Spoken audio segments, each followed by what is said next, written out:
This is how I spent 2 days in Jeju.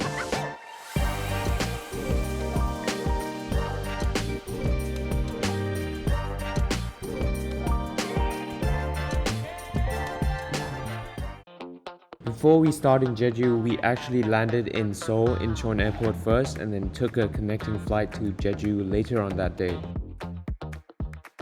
For those of you who are also planning to do the same, I recommend you leave some time in between the flights because it takes time to get through immigration and also traveling to the Gimpo airport.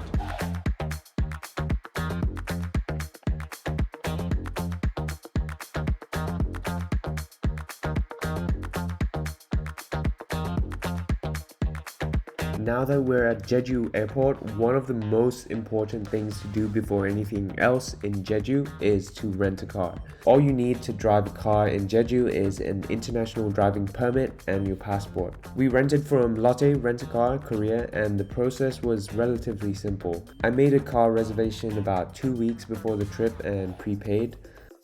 In terms of driving in Jeju, it's actually easy because there's a lot of speed limits and the navigation device on your cars tells you whenever you have to slow down. Even though I'm not used to driving on the right side of the road, after you adjust to it, it's not that difficult. Our first destination in Jeju is a restaurant that specializes in abalone called Myeongjin Abalone. And please do not skip this restaurant because it's really good. So we went at about 2-3 p.m. and it was full of locals coming in, and after we finished eating there were still like people constantly coming in to eat the food. And the grilled abalone is amazing, the texture is really nice.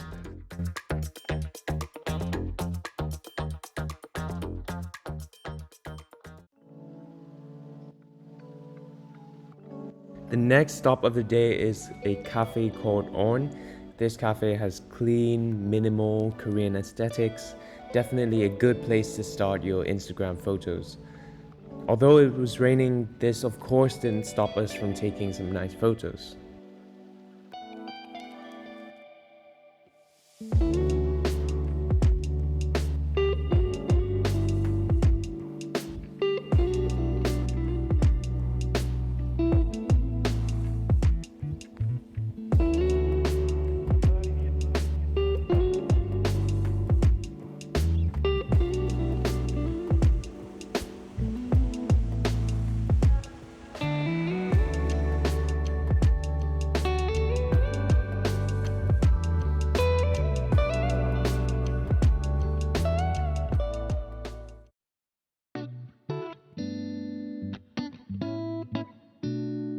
By the time we got to our stay, it was already late and it was still raining, so we just unpacked and unwind for a bit and then found some place to eat, which turned out to be a fried chicken shop nearby.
Where are we? Ole Market. Sokwepo Ole Market.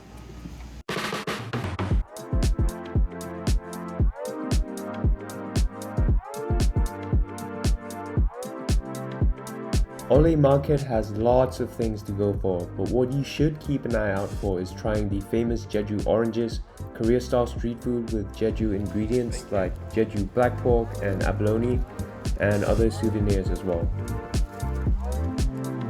You too, bye.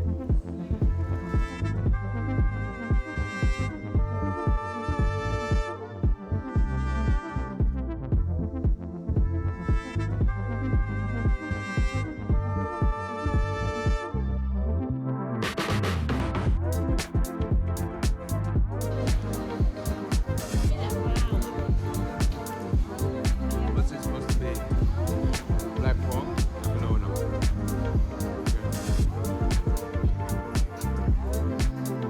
Next is a fantastic photo destination for the beach if you're into natural landscapes. This is one of the spots for Jusang Jolly Cliff. We stopped here to take photos for a while and then we head out to lunch. Wow. Whoa.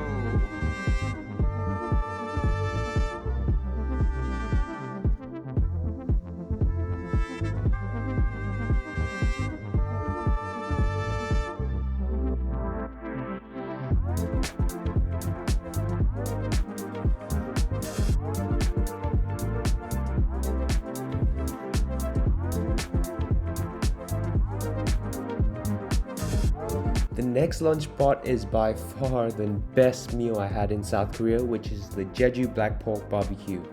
To be honest, the only goal I had in Jeju was to finally have this famous pork, and it totally exceeded my expectations.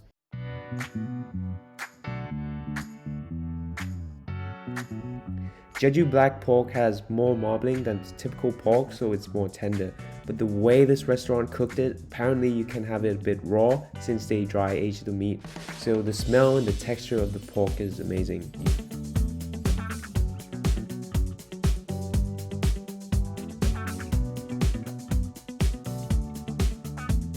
In the afternoon, we drove to the famous Osulok Tea Museum, which is full of desserts to eat, and the place also looks really cool.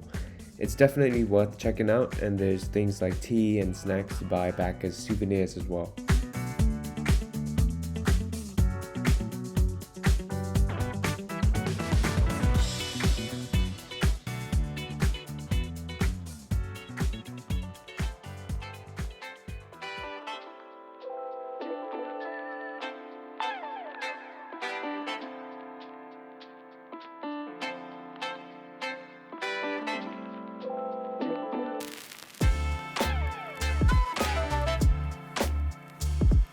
This is our stay in the second night, definitely a mix of traditional Korean design and countryside vibes in these cottages, but also has modern functions.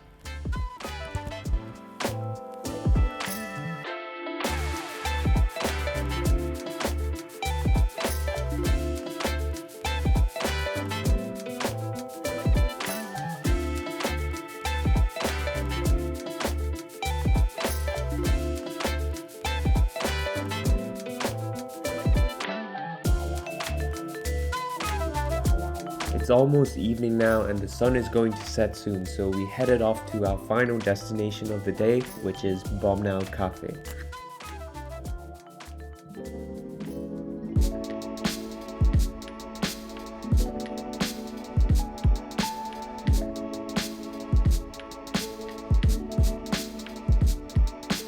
This area has lots of cafes beside the beach, but this one seems to have the most aesthetic views, and the sunset here was amazing.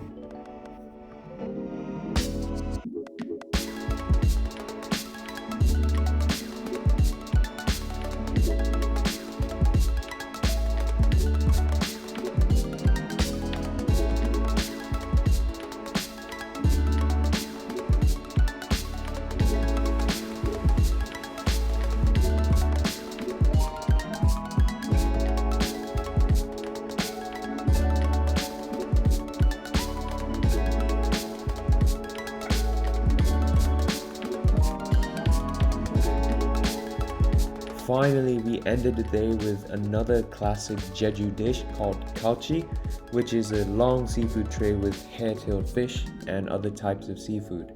It was okay, nothing special, but a good dish to try and round out this Jeju trip.